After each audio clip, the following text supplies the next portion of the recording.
रियासतकालीन तालाबों की श्रृंखला में यह है ग्राम गिरधरपुरा का रियासतकालीन तालाब।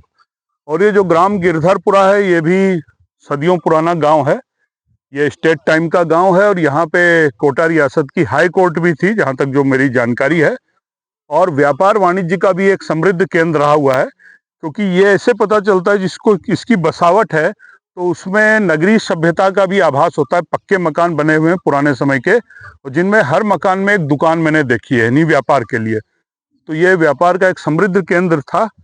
और अभी ये मुकुंदरा टाइगर रिजर्व के अंदर ये गांव आ रहा है, तो सरकार भी ग्रामीणों को दूसरी जगह विस्थापित करने का प्रयास कर, विस्थापित नहीं, दूसरी जगह पुनर्वास करने का प्रयास कर रही है। और ये सब सरकारी प्रोसेस में टाइम लगता ही है, तो धीरे धीरे वो चीजें होती है। तो हम इन ग्रामीणों से चर्चा कर रहे हैं, बड़ा अच्छा ये लग रहा है। हाँ भाई, आप लोग अपना नाम बताइएगा, फिर से एक बार बताएं।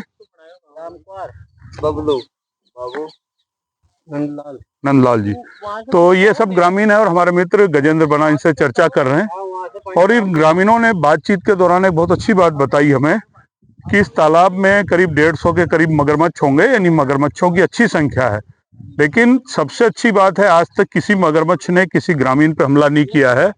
और ये देखें, भैंसें भी इस बात का सबूत ऐसे देखिए, ये जानवरों को भी नुकसान नहीं पहुंचाते हैं। भैंसें आराम से इस तालाब के पानी में है, लेकिन उनको भी अपने प्राणों का कोई खतरा ऐसा नहीं है।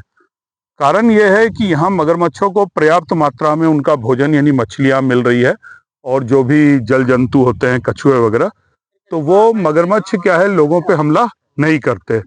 और यही होना चाहिए कि भाई प्रकृति और जो मनुष्य है और जंगली जानवर हैं, सहअस्तित्व का एक तरह से पाठ हमें सिखा रहे हैं, सबक सिखा रहे हैं। तो जब किसी भी वन्य जंतु को उसकी रिक्वायरमेंट की चीजें उसके प्राकृतिक पर्यावास में मिलती रहेगी, तो वो क्यों किसी पे हमला करेगा। और जिन्हें भी पर्यटन में रुचि है, मेरा ये कहना है कि आए, यहाँ देखें इस प्रकृति के अनछुए सौंदर्य को और इस एकांत के सुमधुर संगीत को। धन्यवाद। जय हिंद।